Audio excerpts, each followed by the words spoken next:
जय जय रामकृष्ण हरी। परमार्थ महाधन जोडी देवाचे चरण। नवनवीन दर्जेदार व्हिडिओ पाहण्यासाठी आपल्या आवडत्या परमार्थ प्रेमी या यूट्यूब चॅनलला सबस्क्राइब करा आणि बेल आयकॉन नक्की हिट करा। धन्यवाद।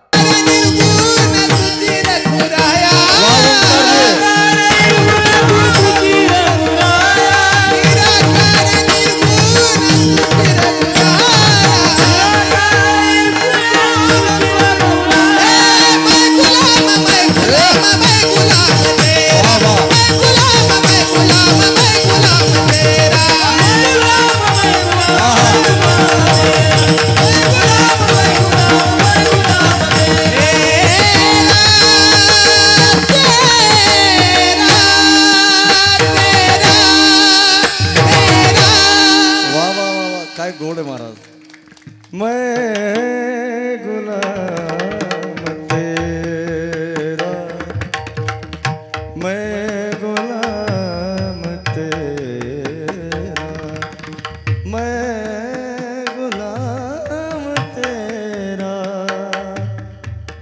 मैं गुलाम तेरा। काय तुम्ही एकीकडे सांगता ज्याचं वर्णन करायचं त्याला रंगही नाही, रूपही नाही, छाया सुद्धा नाही, आणि वर्णन करायचं हे कसं शक्य महाराज? महाराज म्हणले ऐका, ज्याला रंगही नव्हतं, रूपही नव्हती, छाया सुद्धा नव्हती ना, तेच ब्रह्मतत्व आता गुणाला विटेवर आलं। अभंगाचं प्रथम चरण।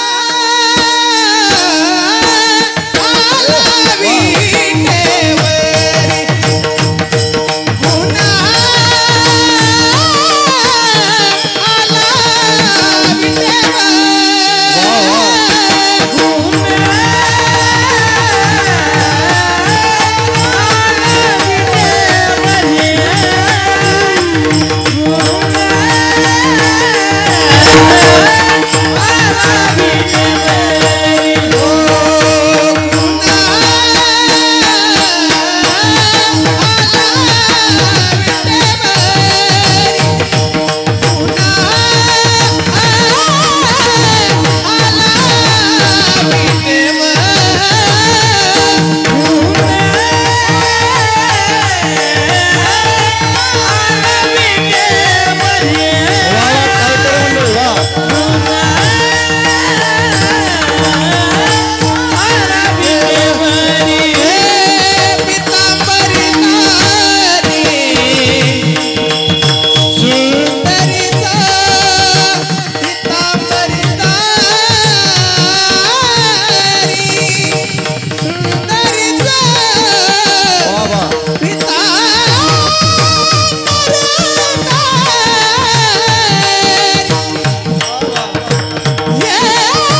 अभंगाच्या प्रथम चरणात महाराज सांगतात गुणाला विटेवरी.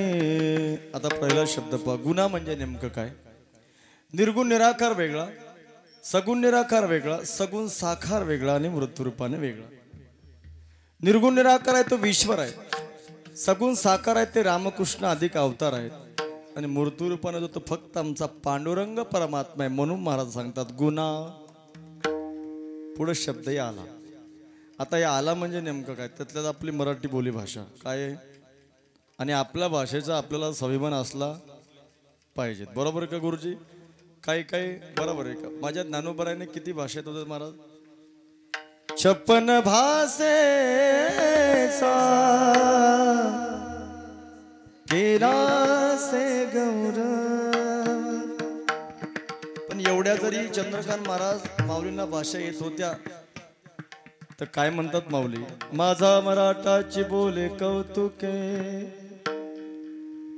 नाही तर आपलं पोरग माऊलींना 56 भाषेत होत्या नाही कळलं तर लय अवघड असते महाराज. पोरग जर 2-3 महिने मुंबईला गेलं तर पोरग आल्या इंग्लिश बोलते. कोणाला? म्हातारीला.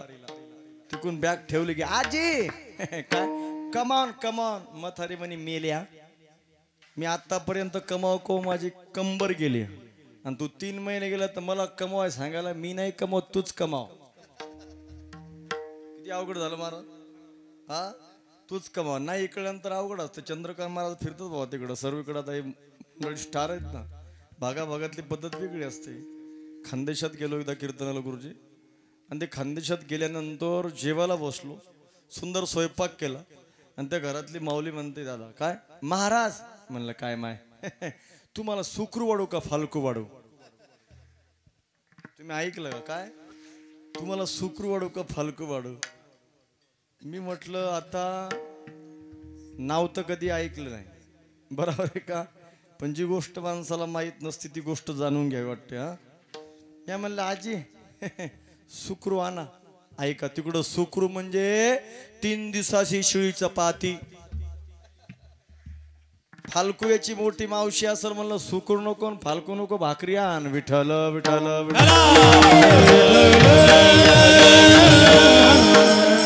महाराज सांगता बाबा रे गुन्हा आला. मी सांगू लागलो काही शब्द असे आहेत महाराज पारतंत्र्यातले असतात आणि काही स्वतंत्र्यातले असतात. ज्या ज्या काळात ते केलं पाहिजे. बरोबर आहे का? आता आम्हा महाराज मंडळीला गाण्याची सवय. ज्यावेळेस आम्ही विद्यार्थी अवस्थेत होतो त्यावेळेस ती पेटीची मला सवय थोडीशी. एका ठिकाणी कीर्तनाला गेलो, ती पेटी सुंदर दिसली मला, मी ती वाजवत बसलो. कार्यकर्ते तोपर्यंत कृष्ण महाराज सारे ग म पदने सा साने द प म ग रे ग म प ग म रे सा जागो मोहन प्यारे तुम. अशी या रागातली चीज आहे. काय या रागातली शास्त्र आहे, चीज आहे महाराज. तेवढ्यात तिथलं मथर आलं, त्याला बिचारा ऐकू येत नव्हतं चारंग महाराज. आणि ते आल्यानंतर मला म्हणते महाराज. म्हणलं काय? मला पेटी शिकू वाटली. म्हणलं या वयात आता ज्या वयात तुम्ही जे करा पाहिजे ते केलं नाही. सप्ताह काही चांगला होऊ दिला, कोणाची सोयरीक सुद्धा तुम्ही चांगली होऊ दिली, मग आता कशाला पेटी शिकता म्हणलं. पण ते होतं बैर कार्यकर्ते आले, आणि कार्यकर्ते मला घेऊन गेले. जेवण झालं महाराजांनी, कीर्तन वगैरे झालं, आणि त्यांना म्हटलं त्यावेळेस काही गाडी नव्हती आपल्याकडे, आता गाडी आली. म्हटलं मुक्कामाची व्यवस्था म्हणले बाबाच्या बंगल्यात. म्हणलं मंडपात झोपतो तिथं नेऊ? नाही म्हणे काय करत नाही म्हातार. महाराज नावीलाच झाला. आणि तिथं गेल्यानंतर म्हातार बरोबर 1 वाजता उठलं. म्हाताऱ्याला ऐकू येत नव्हतं, आणि उठल्यानंतर गप्प बसा. मला म्हणतो कोण आहे? मी म्हणलं बाबा कोणी का असं तुम्ही आता गप्प पडा. नाही कोण आहे? म्हणलं महाराज आहे. बर कोणतं गाव आहे? म्हणलं हाय तिकडं. लय लांब दिसायला. म्हणलं उद्या जवळ आणतो. पण आता काही बोलू नका. बरं लग्न वगैरे झालं का? तेव्हा नव्हतं झालं. म्हणलं नाही. लेकर बाळा खुशाल असतील. काय म्हणे? आता काय करावं महाराज, रातच्याच पळून जा वाट लागलं. बरोबर आहे. पण आपलं पॅकेट राहिलं होतं. कशाची झोप येते महाराज. सकाळी सकाळी तसंच उठलो, पूजा वगैरे केली. तुम्हाला आता कळलं काय? पूजा केली महाराज. आणि ज्या वेळेस निघालो म्हणलं आता तरी म्हातारं झोपलेलं असेल. कशाचं बाबा झोपलेलं ते तर उठलं. मला म्हणते महाराज. म्हणलं बाबा आता काय? पुढच्या वर्षी आमच्याच घरी या. म्हणलं बाबा तुम्ही गेले तरी आता येत. मला सांगा अशी अवस्था असल्यावर कसं व्हायचं? विठ्ठल विठ्ठल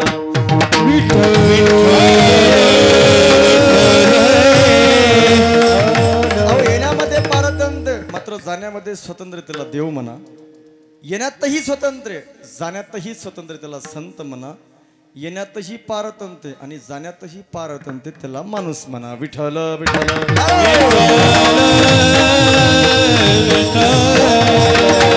एक वाक्य सांगतो, बरं झालं देवानं त्याच्या हातात ते ठेवलं, नाही तर लोकांनी देवाला फोन केला असता. हॅलो देव म्हणला असता बोलो. देवा 1 नंबर वार्डात पाऊस पडायचा नाही, मी बोलतो. मग देवाने विचारलं असतं का पडायचा नाही रे? त्याने आपल्याला मतदान नाही केलं.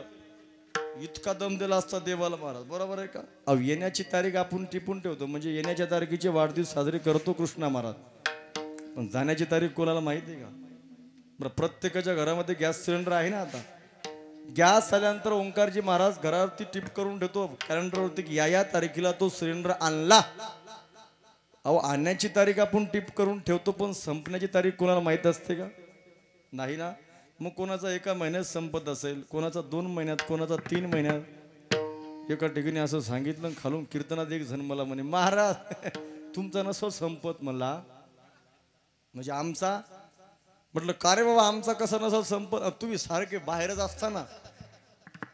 अरे म्हणलं बाबा आम्ही बाहेर असतो, आमच्या घरचे का वाऱ्यावर सोडले का? आणि काय बोलतील लोक काय सांगतात नाही. त्यातले आमच्या नशिबाला हे भेटूच नाही. पाऊले चलती. हे कळलं तुम्हाला? एका ठिकाणी मी सहज ते भावगीत आहे ना महाराज. देहाची तिजोरी भक्तीचाच ठेवा, उघडदार देवा उघडदार देवा. असं आहे का ना ते? एक जण आलं, कोण म्हणे महाराज. म्हणलं बोला. आपलं कीर्तन तुमचं आवडलंच तसं. म्हणलं बरं, पण एक लय आवडलं. म्हणलं कोणतं? तुम्ही नाही का ते म्हणले होते उघड बार देवाता. काय काय म्हणलं? उघड बार नाही म्हणलं, मी दार म्हणलो बाबा. विठ्ठल विठ्ठल.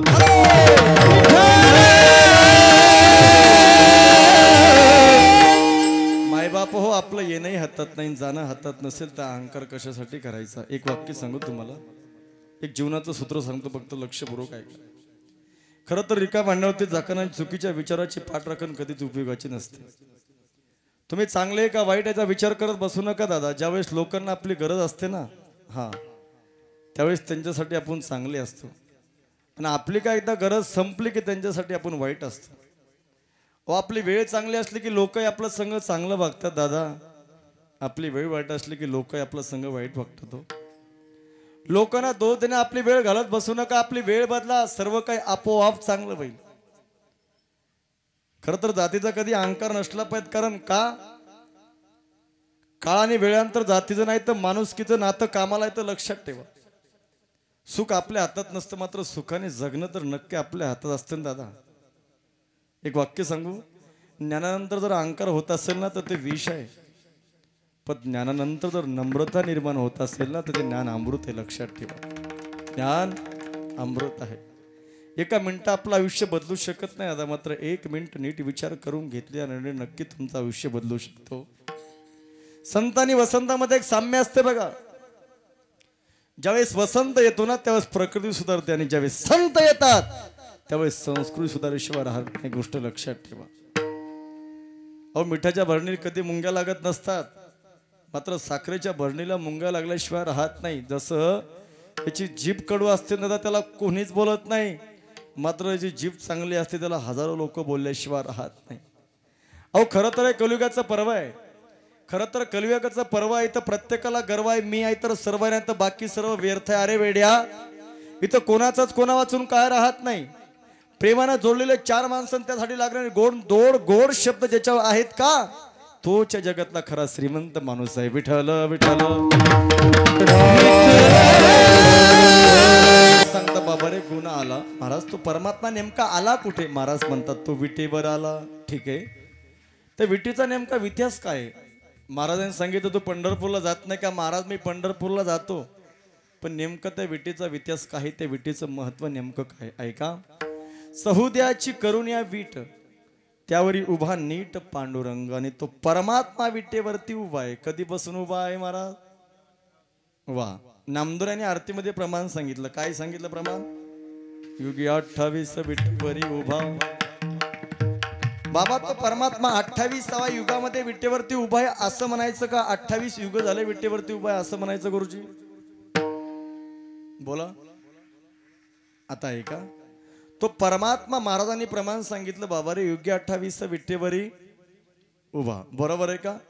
युगी 28 विटेवरी उभा. महाराज युगे शब्दाची विभक्ती कोणती? गुरुजी सांगतात दादा युगे शब्दाची विभक्ती सप्तमी. सप्तमी युगे विभक्तीचा अर्थ काय होतो? आत किंवा मध्ये. म्हणजे युगे शब्दाची विभक्ती आली सप्तमी, पुढे शब्द आहे 28. 28व्या युगामध्ये तो परमात्मा विटेवर उभा आहे. ही व्याकरण दृष्टीने सिद्ध झालं. बरं ऐका, हे जरी तुम्हाला कमी वाटत असेल प्रमाण पाहू. आता पुंडलिकाच्या भावारथा गोकुळावणी झाला येता. आता प्रश्न असा आहे पुंडलिक कोण्या युगातला आहे? द्वापार युगातला नाही, कलियुगातला. बरोबर आहे. आणि श्रीकृष्ण परमात्मा द्वापार युगातला. द्वापार युगातला परमात्मा कलियुगात आला आणि तो परमात्मा विटेवर उभा राहिला. म्हणून महाराज म्हणतात गुण आला विटेवरे, सुंदर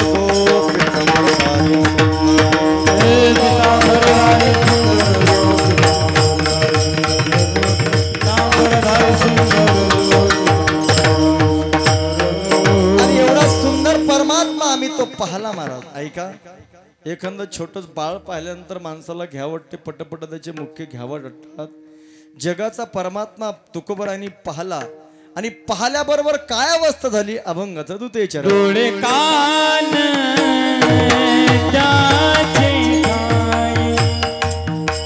डोळे कान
ऐकायच्या दुसऱ्या चरणात महाराज सांगतात बाबा रे डोळे कान त्याचे ठाई आणि ही सुद्धा तुमची अवस्था झाली पाहिजे.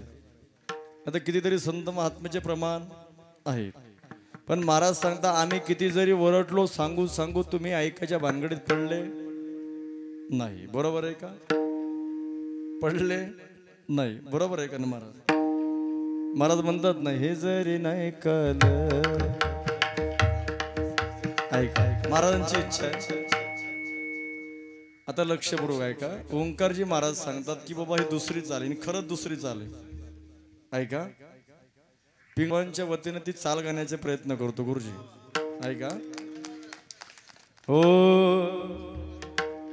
हे जरी नाही कल मग दुसरा येईल हे जरी नाही कल हे जरी नाही कल मग दुसरा येईल हे जरी नाही कल सरत सवट बा काळ बांधून येईल सरत सवट बा सरत सवट बा काळ बांधून येईल सरत सवट बा एका जनार्दने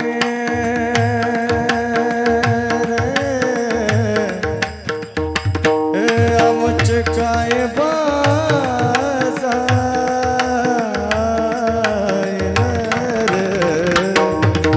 पिंगळा पिंगळा पिंगळा पिंगळा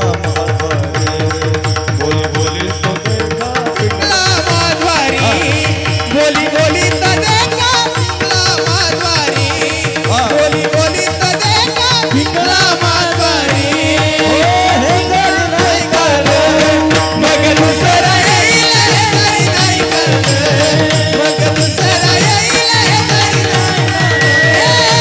सरत जवती बा काळ बांधून येईल वा वा एका जनार्दनी आमचे काय वाचाईल पिंगळा माधवारी बोली बोली सगळ्या पिंगळा माधवारी बोली बोली सगळ्या पिंगळा माधवारी पिंगळा पिंगळा पिंगळा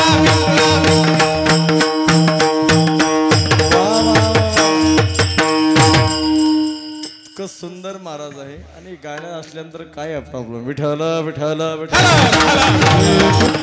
आम्ही त्या परमात्म्याला पाहिल्यानंतर काय झालं डोळे कान त्याचे ठाई मन पाय राहू हे.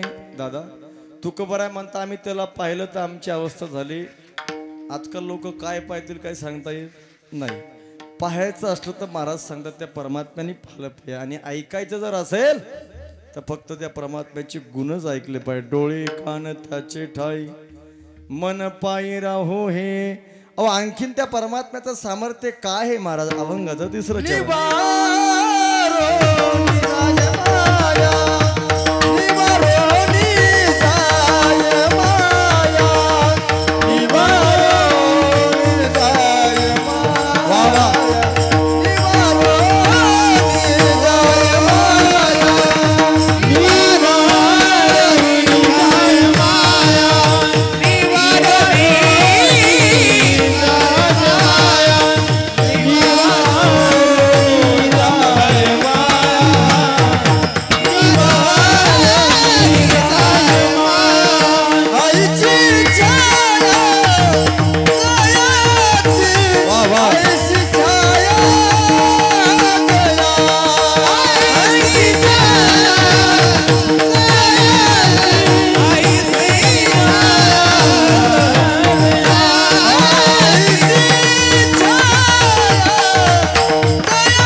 पितांबरधारी सुंदर जो डोळे कान त्याचे ठाये मन पाये राहो हे निवारोनी जाये माया ऐसी छाया जयाची। दादा जीवनामध्ये माया जे आहे ना मायावती नाही माया ही निवारण्याचं सामर्थ्य फक्त त्या परमात्म्यामध्ये लक्षात ठेवा।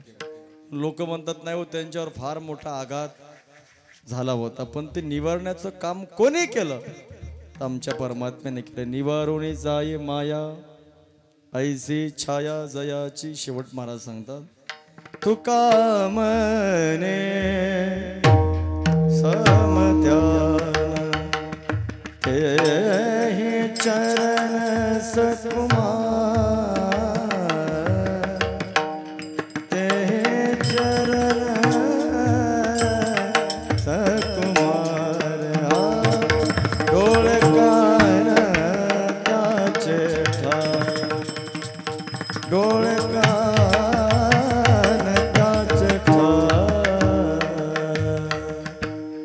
महाराज सांगता बाबा रे इतकं शेवट गोड सांगतो लक्षपूर्वक फक्त ऐक। तुका म्हणे समध्यान आणि ध्यान फार महत्वाचं आहे। आपण घरातले जर करते असो ना ऐका आपल्या घरात आपलं काय पाहिजे बाबा ध्यान पाहिजे बरोबर आहे का। पेरणी जर व्यवस्थित करायची असेल तर कधी केली पाहिजे ध्यान धरून केलं पाहिजे। ध्यान कशाला म्हणतात ऐका मी सांगतो तुम्हाला। श्रीकृष्ण चरित्रामध्ये खूप सुंदर एक कथा आली बघा।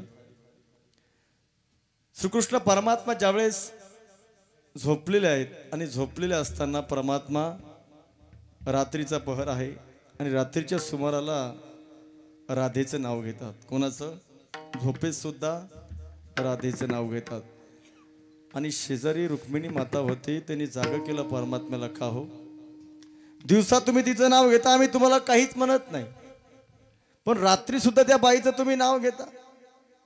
परमात्म्याच्या मुखातून फक्त एक शब्द गेला खरंच सांगू तुला रुक्मिणी माझी राधाच तशी आहे ग नेमकी ती कशी आहे मला सांगा। परमात्म्याने सांगितलं ग रात्र झाली आणि काय सांगते कशी आहे सकाळी नाही मला आत्ता सांगा। परमात्म्याने सांगितलं राधे सकाळ होऊ दे तुझा राधेचा अधिकार तुला सांगतो रुक्मिणीला। सकाळ झाली माय बाप हो आणि सकाळ झाल्यानंतर रुक्मिणी माता म्हणते आत्ता सांगा मला तिचा काय अधिकार आहे। झालं तुझं स्नान वगैरे हो झालं माझं आणि दोघं निघाले महाराज यमुनेच्या कडेला आणि यमुनेच्या कडेला दोघं निघाल्यानंतर त्या ठिकाणी समोरून राधा येताना दिसली। ऐका जगाच्या मालकानं राधेला पाहिलं आणि राधेने प्रभूला पाहिलं आणि दादा तर न बोलता एकमेकाचे डोळे बोलायला लागले। किती प्रेम होतं ना तुम्ही श्रीमद भागवत कथा श्रवण करा मग तिच्यात कळेल की भगवंताचं राधेवरती किती प्रेम होतं आणि माझ्या राधेचं परमात्म्यावरती किती प्रेम होते। धावली राधा आणि भगवंताला कडकड मिठी मारली। मिठी मारल्यानंतर रुक्मिणी परत म्हणते का हो मला तुम्हीचा अधिकार बघायला आणलं ना हा काही पाहायला आणलं। परमात्म्याने सांगितलं फक्त 2 मिनिट धाव। त्या ठिकाणी यमुना माता वाहत आहे असा दोर त्या यमुना मातेच्या तीरावरती बांधलेला आहे। सांगितलं रुक्मिणी काय देवा हे बघ घागर घ्यायची हा डोक्यावरती घ्यायची आणि नदीतनं दोरावरनं चालत इकडनं तिकडं जायचं आणि तिकडनं इकडे यायचं। हे कोणाला सांगितलं रुक्मिणीला। रुक्मिणी मातेने ती घागर कशी तरी घेतली डोक्यावर घेतली पाऊल टाकणार पुढे एक पाऊल टाकला घागरी सगट रुक्मिणी माता यमुना मातेत आणि जागे झाल्यानंतर म्हणते सांगा आता हिचा अधिकार सांगा मला हिचा अधिकार सांगा सांगा पद्धतशी। फक्त परमात्म्याने राधेकडे पाहिलं राधेकडे पाहिल्यानंतर फक्त सांगितलं राधे ही घागर डोक्यावरती घे बघ आणि इकडनं तिकडं जाऊन तिकडनं इकडे ये। ऐका का कसं काहीच विचारलं नाही हो। माझ्या राधेने ती घागर घेतली आणि घागर घेता असताना डोळे बंद केले आपण जसं रस्त्याने चालत जातो ना तसं त्या दोरावरती माझी राधा इकडनं चालत तिकडं गेली आणि तिकडनं चालत इकडं आली। हे सर्व दृश्य रुक्मिणी मातेने पाहिलं आणि रुक्मिणी मातेने ते दृश्य पाहिल्यानंतर रुक्मिणी मातेच्या डोळ्यात सुद्धा पाणी आलं जवळ आली। राधे राधे तुला कसं जमलं ग हे तू कसं हे केलं अगं मला एक पाऊल सुद्धा चालता आलं नाही राधे, हे तू कसं केलं, काय करत होती त्या वेळेला? हे शब्द ऐकल्यानंतर राधेच्या डोळ्यात पाणी आलं. हात जोडले. खरं सांगू आई साहेब, मी नाही हो इकडनं तिकडे गेली, तिकडनं मी नाही इकडं आली, मग माझ्या परमात्म्यानंच मला इकडनं तिकडं नेलं आणि तिकडनं इकडं आणलं. हे कसं ग? मी ज्यावेळी डोक्यावरती माझ्या घागर घेतली ना आई साहेब, फक्त ध्यान, फक्त आणि फक्त ध्यान माझ्या परमात्म्याचं करत होती. म्हणून महाराज म्हणतात तसं ध्यान केलं पाहिजे. तुका म्हणे समध्यान तेही चरण सकुमार. दादा, जीवन जगत असताना आपली सुद्धा काहीतरी जबाबदारी असते. आज आनंद वाटला, या नगरीमध्ये इथं उत्सव सुद्धा पार पडत आहे. दादा, महाराष्ट्रातील सुप्रसिद्ध मंडळी या ठिकाणी आपण उपस्थित केले, हे सोपं नाही. आणि एक वाक्य सांगू, काही लोकांचा भ्रम असेल की पैशाने येतात, हे पैशाने सुद्धा मिळत नाही. हे पर डे 10,000ची माणसं आहेत. तुम्ही मला चांगला भाव वाढवून द्यायला त्याचा भाव नाही, त्याचा आहे तसं का. सकाळी कृष्ण महाराज फोन आला मला, ते परळीला होते, मी त्याच्या पलीकडे होतो, बरोबर आहे का? म्हणजे 2-2 कीर्तनं सुरू आहे द्यायचे आणि झालंही पाहिजे महाराज. आणि संगीत आजकाल महाराज कळायला लागलं, लक्षात ठेवा. पहिलं एवढं नव्हतं, पण यूट्यूबच्या माध्यमातून आता संगीत कळायला लागलं दादा. आणि आपल्या तरुण बांधवांना, गावच्या तरुण बांधवांना द्यावेत तेवढे धन्यवाद कमी. तरुण कीर्तनाला आहेत ना. मी पहिल्यांदा सांगितलं, तरुणा भाग्यवंत नटे हरिकीर्तनात तरुणांनी इकडे आलं पाहिजे दादा. पण काही काही ठिकाणी बोलायला जर म्हटलं चंद्रकांत महाराज चला कीर्तनाला, नको महाराज, का? पोझिशन डाऊन होते. काय म्हणते? पोझिशन डाऊन होते. ओंकार महाराज म्हणजे इथं यायचं म्हटलं, इथं कीर्तन ऐकायचं म्हणलं की पोझिशन डाऊन होते. आणि शांताबाई ते म्हटलं की पोझिशन वाढते. मी नाचाच्या विरोधात तुमच्या बिलकुल नाही. मी कोण तुमच्या विरोधात जाणार नाचण्याच्या बाबतीत? पण ऐका, नाचायचं कुठं याला शास्त्र आहे दादा, बरोबर आहे का? नाचायचं कुठं याला शास्त्र आहे. बरं, नाचण्याची पद्धत तरी कधीपासून सुरू झाली तुम्हाला माहिती आहे का? आता ऐका, भगवान शंकराची वरात निघाली आणि वरात निघाल्यानंतर महाराज वराड नाचायला नव्हतं, मग कोण नाचलं? भगवान शंकराच्या लग्नात वा भूते वेताळ नाचती हर्षयुक्त उमापती. आता ऐका, अरे महादेवाच्या लग्नामध्ये भूतनाचा काहीच विषयच नाही. अलीकडल्या लग्नामध्ये तुम्हाला बाया सुद्धा नाचताना दिसतात. काय? अरे कुठे चालली आपली संस्कृती दादा? मुसलमानाच्या पोराने बँड वाजवला, माझी हिंदूची माय बहिणाचा एवढा खालचा कर माझा हिंदू धर्म. पूर्वीच्या काळामध्ये हिंदूची माय बहीण जबरदस्ती उतरून झाला खयात नेऊन नाचत होते. ज्यावेळेस माझ्या राजांचा जन्म झाला, स्वराज्य निर्माण केलं, त्यावेळेस ती गोष्ट बंद पडली. अरे त्याच माझ्या राजाच्या स्वराज्यामध्ये आपलीच बहीण जबरदस्त चौकात नसते, आपलाच बिन राजाबाई 21 लोकांची भांडवते. भारतीय संस्कृती आहे. जय भवानी जय शिवानी थोडी थोडी दाणे शिवाजी महाराजांचा आदर्श आहे का? एकीकडे आवाज दिला तो अंधार होत चालला, दिवा पाहिजे, महाराष्ट्र बरबावतो जिजाऊचा शिवा पाहिजे. अरे दादा, शिवाजी राजा जन्माला येईल, पण त्यासाठी जिजाऊ जन्मायंत गरजेचं आहे का नाही? मग आज प्रत्येक घरात जिजाऊ, शिवाजी राजा का जन्माला येत नाही याचं कारण आहे ना. आजची जिजाऊ महाराज खेड्यापाड्यातली बरी आहे, पण सिटीतली जिजाऊ काय करते माहिती आहे का? 6:30ला कुमकुम नाटक पाहायला बसली की 10:30चं तुळशी नाटक झाल्याशिवाय टीव्ही सोडत नाही. शहाजी बिचारा येतो, हातात जेवण घेतो, तरी जिजाऊला पश्चाताप होत नाही. आणि तुम्ही आम्ही छत्रपती शिवाजी महाराज ओळखले कधी पुरते? शिवजयंती पुरते, बरोबर आहे. हे वाक्य सांगू, आपण इतका सुंदर उत्सव या ठिकाणी संपन्न करतो, कोटी कोटी धन्यवाद. आणि संघटन फार महत्वाचं आहे काळात दादा, संघटन फार महत्वाचं आहे. अरे आपलं रॅशन कार्ड पहा, त्यांचं रॅशन कार्ड पहा ना तुम्ही. आपलं रॅशन कार्ड कोणतं आहे? हम दो हमारे दो, त्यांचं पहा हम दो हमारे 50. नुसती मोटरसायकल बाहेर निघू द्या ना, बाई लगे आवाज दे त्याची सुनते हो, जरा रुक जाना, हमें भी साथ लेके चलना, आपके आगे रुक सना, उसके पीछे छकीना, दो आगे सरका देना, फिर आप बैठ जाना, आपके पीछे हसीन, हसीन के पीछे हुसेन, जागा असली मी बसेन. एवढे का मोटरसायकल होतं, लक्षात ठेवा दादा. या देशातली युवा शक्ती जर एकत्र आले तर प्यारो, हम भी इतनी ताकत है, गुलाब को कमाल बना दे तो सारे जग में भगवा ही भगवा लगाते. लेकिन कमबक हिंदू में एकता नहीं, वरना अयोध्या में क्या बात है, हम चाहे तो पाकिस्तान में जाकर राम मंदिर बना सकते थे. एवढी ताकद तुमच्या आमच्यात आहे, तुम्ही धर्माचं कार्य करता, लक्षात ठेवा. कोटी कोटी धन्यवाद तुम्हा सर्व गावकरी मंडळींना. या ठिकाणी महाराजांच्या वतीने, या ठिकाणी मी सर्व गावकरीच्या वतीने, जे काही वादक असतील, गायक असतील, महाराज खरंच ऐकण्यासारखं आहे, बरोबर आहे का? आपल्या सर्वांना त्यांनी मंत्रमुग्ध केलं. या ठिकाणी मी सर्वांच्या चरणी भगवंताच्या चरणी ही सेवा समर्पित करतो. झालेली कीर्तन रूपी सेवा भगवंताच्या चरणी समर्पित करून या ठिकाणी सेवेला पूर्णविराम. ज्ञानेश्वर जे नियोजित वेळ तर 5 मिनिटं राहिली आहेत, बरोबर आहे का? पण महाराजांचा फार आग्रह आहे की मी ते गीत माझंच आहे पण गात नाही, पण त्यांनी आवर्जून मला सांगितलं गायला. ऐका, ते 9 महिने 9 दिवसांनी झाली जग बघण्यागाई तुम्ही जरी ऐकलं असेल, पण परत त्यांची इच्छा असल्यामुळे बऱ्याच या ठिकाणी तरुणाची इच्छा आहे. मी तुमच्यासमोर टायमाच्या सादर करतो, भक्ष्यपूर्वक ऐका दादा. 2च मिनिटात ती मुलगीचं जीवन काय असते समोर ठेवतो आणि नंतर ते गातो. दादा, मुलीचं जीवन असते ते काही वेगळंच असते बघा.